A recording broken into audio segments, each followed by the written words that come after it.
National Historic Landmark. It's a big deal around here. How you guys doing? Doing great. Pretty good, pretty good. Yep. What do you think? I'll tell you what, Dennis. Hey! Freddie's a bit of a celebrity. That's right. So, we're standing here at the entrance to Buffalo Trace Distillery. It's hard to imagine back in the 1700s when Willis and Hancock Lee rolled in here that they would stumble upon a place like this. Yep. So the name of the little settlement they created was called Leestown. Leestown has quite a history. At one point, there were over 1,000 people working right here at this site. It was kind of cool. The settlers had come in here making rye and barley whiskeys. The Native Americans had introduced them to corn whiskey, and they started mixing the corn whiskey with the rye and the barley whiskeys, and that's how this cool flavor of bourbon got started.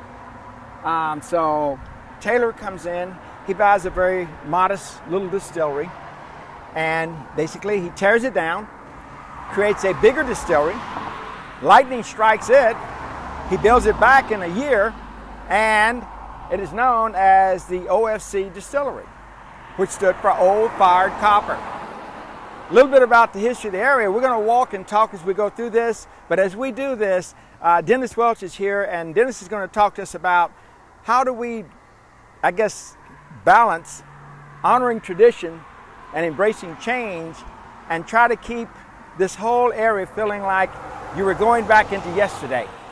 So it's really a pretty cool challenge. It's an awesome challenge. And yeah, we became a National Historic Landmark in 2013. So very, very important to us. And as Freddie mentioned, this site is full of history. We've got 4 centuries of architecture on the site. So as the distillery developed over these years, the buildings changed their purpose. And today, as we sit in the middle of an expansion of our distillery, we have the same thing going on. So we're repurposing buildings. So kind of really living the history that has been, put in front of us and really embracing that and moving forward with it. So we'll talk about some of that as we drive around. It's kind of cool. So believe it or not, a lot of people don't realize the significance of Frankfort and Franklin County and this area. Very few people that come to Buffalo Trace, they come to Buffalo Trace and they say, that's about it. Do you know there's over 50 historic places in Frankfort? And of those 50, it's roughly about 53. Do you know only 3 are National Historic Landmarks? And 1 is Buffalo Trace. The other is a place called Liberty Hall, and the other is the old state capital of Kentucky. All right here within 5 minutes of this area. So when you come into Buffalo Trace, we're an appetizer for something bigger and better in the Frankfort community. And I offer you the opportunity to come in and find some of those other historical markers. And you'll learn a little bit more about Buffalo Trace and a little bit about Frankfort. So let's take a ride, Dennis. Let's do it. Let's ride.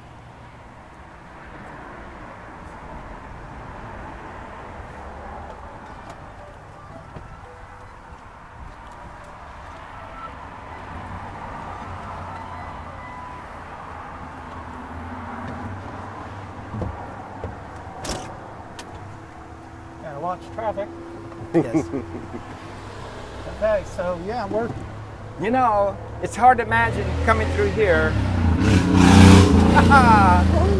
So this is the original road that came through the distillery. This was the old Lewis Ferry Road. Came right through the middle of the distillery. Down here around the curve, you would have been greeted by the guard. And if you were someone that was interested in taking a tour, the guard would take you on a tour. Kind of fun. Yeah, and this road is part of the distillery, a contributing structure to the distillery. So this very road is listed on our National Historic document as being one of the contributing structures. The distillery period of significance for our National Historic Landmark is post-Prohibition, between 1933 and 53. So although we have several centuries of architecture, many of the buildings here, in fact 54 of the buildings and structures here are contributing structures dating from 33 to 53. Isn't that amazing? So I guess the original acreage was about 125, 130 acres. Correct. Yeah. And then it expanded from that. We're now up to 440 acres of land surrounding this original core distillery. And you start to look at these old buildings, and it's amazing. Dennis, I think this is really kind of cool how you kind of like made this something that when people come back in through here, it's like going through an arbor, and then you come out and you open up into this, and you start to see all these old buildings. What amazes most folks is the perception that people had, a bunch of old whiskey folks, you know, funny looking hats, guns and dogs, and then you look at all the architecture, and you look at these old buildings, and it's hard to imagine that that building holds 24,000 barrels of whiskey at 550 pounds a pop. So that's over 6,000 tons of whiskey on timbers that go back to the 1700s. We had 3 miles of railroad tracks around this distillery. Everything came in here and left here by rail. And all of a sudden you look around today at how beautifully it's been interwoven with the tradition and the movement forward. Warehouse I to your right here is one of those contributing structures built between 33 and 53. So really need to look at the architecture here and how it changed from the, the late 1800s and into the, 1900s. We have part of the challenge, of being this historical landmark is really not losing sight of that, losing sight of the architecture, the historic fabric of the place. So the question is, if you look around, you're seeing a lot of construction equipment. As we expand, how do we keep that? How do we keep in touch with our historical roots? So that's where I come involved with a lot of projects, is to ensure that, any kind of changes we're making to the building, we put in every thought process to, keep what's there historically, keeping in mind, that we have to expand and, grow as they did in the past. Mm-hmm.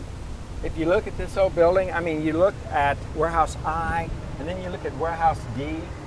Warehouse D basically only has one window on each floor on 3 of its sides, and then on the west side, which faces the river, all the windows are over there.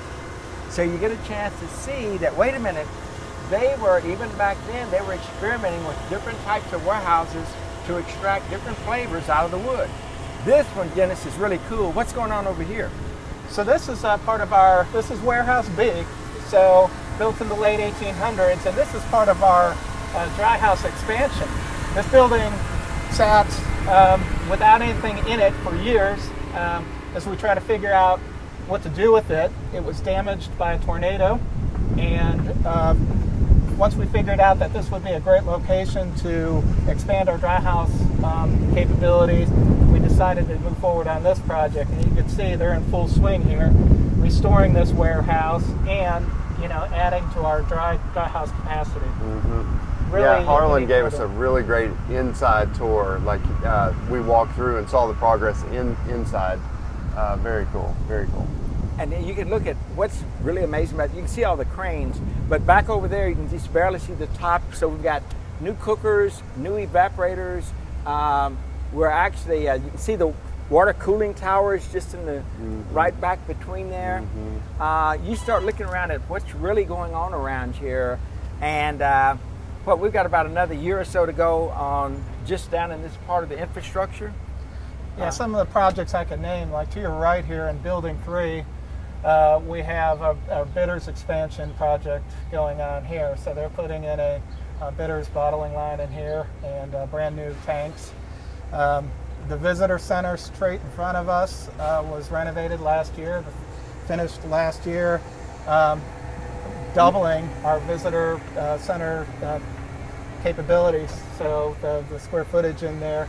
So we've really done a lot in the past few years to just, not only with projects with bitters, we've added a new bottling hall with new bottling lines.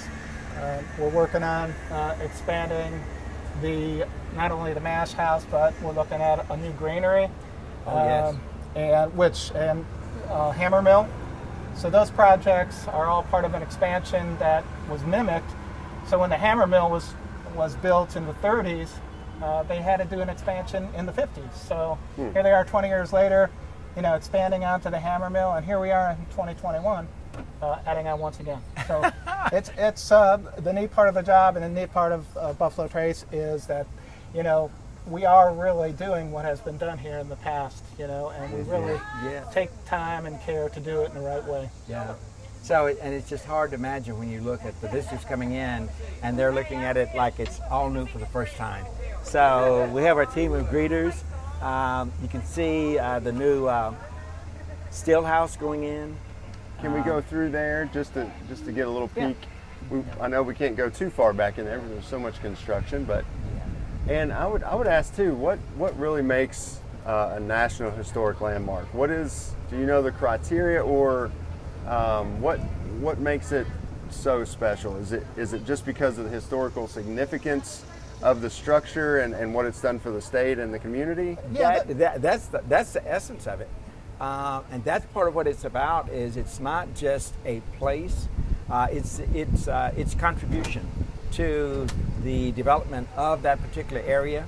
What did it contribute to the overall expansion of Kentucky?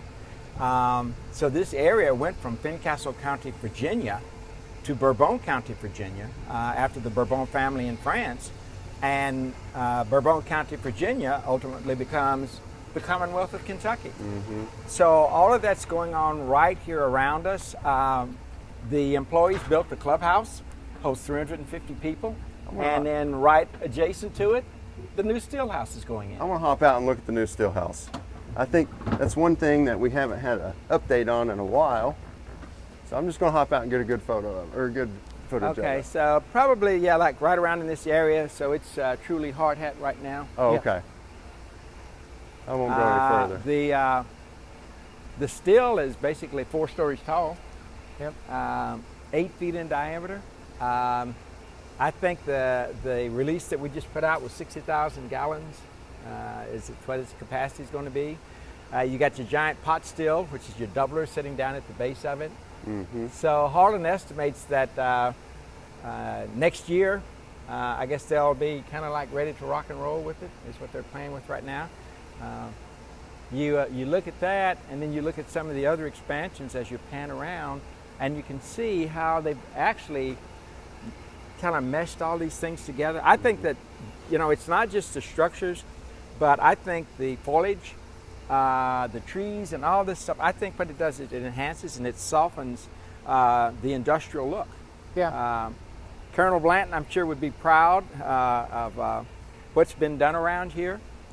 I think, Dennis, one of the criteria is that if you are a National Historic Landmark, you can't do anything to deface these buildings, right? You have to. No, you've got to take special care, whether it's, cleaning the buildings or, doing any kind of restoration on buildings. So you got to really be careful in anything you do with the buildings.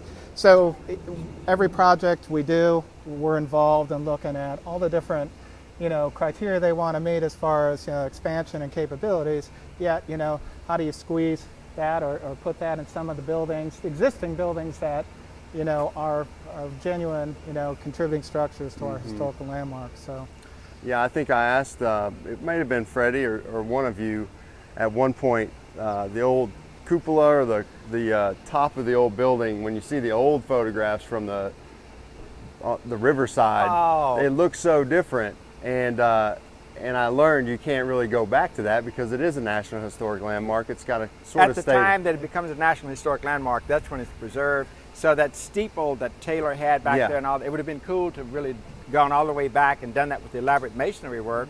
But you're locked in time to that period of time that you're recognized as a historical landmark. Right. Yeah. That's interesting that even some of that stuff you can't really even go back to. But I'll tell you what. From Dennis and myself, if you get a chance to come to Buffalo Trace, we always tell folks, look beyond the obvious. So the obvious is it looks really nice, but when you start looking closely at Buffalo Trace, you realize all the historical attributes that are actually here, from the masonry work of the brick, mortar, and stone, which is one of Taylor's things, to the Irish when they first came in with their drywalls and stuff like that. They're all preserved right here at Buffalo Trace Distillery. So I think that the cool part is, you can see the barrels in the warehouse, But when you start walking around and you're looking at the landscape and how the two have been put together, you realize tradition is being honored and change is apparent. Yeah, and you could definitely come here and take a walking tour. And a nice part about walking the grounds is a lot of the areas have historic plaques, so you could read a little bit about the buildings and the story behind some of these buildings and get good context here. Yeah, I really loved when we were at the Dry House I think it was last week with Harlan, just how much care has been taken in that expansion process. It's like you can still see the numbers of the floors inside, and you know, instead of building a big state-of-the-art exterior, it still blends into the architecture that we have here at Buffalo Trace. So it's really neat. So you can tell it's a great honor tradition and embrace change. Yeah. And I think it's a good point to recognize that a lot of people, bourbon has taken off, so a lot of people are really pumped up about the products coming out of this distillery. But I think it becomes apparent as we rode around, we're not doing anything to figure out how do we make bourbon faster. We're looking at how to preserve the way we've made it so that we can continue with the integrity of the products that we produce here. So we're not here to go at warp speed. We're here to say let Mother Nature and Father Time continue to be the dominant factor. Yeah, it's always great to make more, just don't have to make it faster. That's exactly right. So you start looking out into the future, I think it looks pretty bright for people to come to Buffalo Trace and take a look around. The tours, for many of them that are watching right now, many of them know the tours and the tastings are complimentary. Reservations are requested simply because there's so many people. If you do take the time to come, we would love to be able for you to go on a tour and enjoy your visit while you're here. Yeah, that's great. And what are some of the tour options folks can have? Is there a historical tour, or what would be as so close? It's called the E.H. Taylor Tour. So we have the Taylor Tour, which takes you back by the original Ofc Distillery. You get a chance to see, we call it Pompeii. So you see the original way that E.H. Taylor made whiskey around here by digging pits into the ground and lining them with copper. You see the Kentucky River. It flows north instead of south, as we did on one of our other shows. The cool part is the first shipments of whiskey down to New Orleans came from right here at this site. So you think about all this stuff, that's where you get pumped. So you got the Taylor Tour, you've got a behind-the-scenes tour, you got a bourbon barrel tour, you got your traditional trace tour, we've got a botanical tour. So we've got 5 tours that, I think we mentioned the bourbon barrel tour, but we've got 5 key tours that you can take. Each one takes you to a different part of the distillery and basically helps you put the piece parts together. We talk about the railroad industry and how it played a part in here. We had 3 miles of railroad tracks around this distillery. Dennis every We're now and still then found- finding them. We're still finding remnants of the railroad tracks as we do these projects. So you get a chance to come in. You can actually see in certain areas where they started to try to do something, and you'll see railroad cross ties where they're just buried underneath the ground. That's really neat. Pretty cool. Very cool.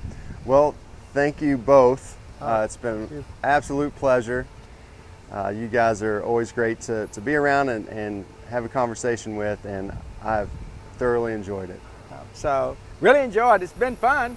And what a nice day to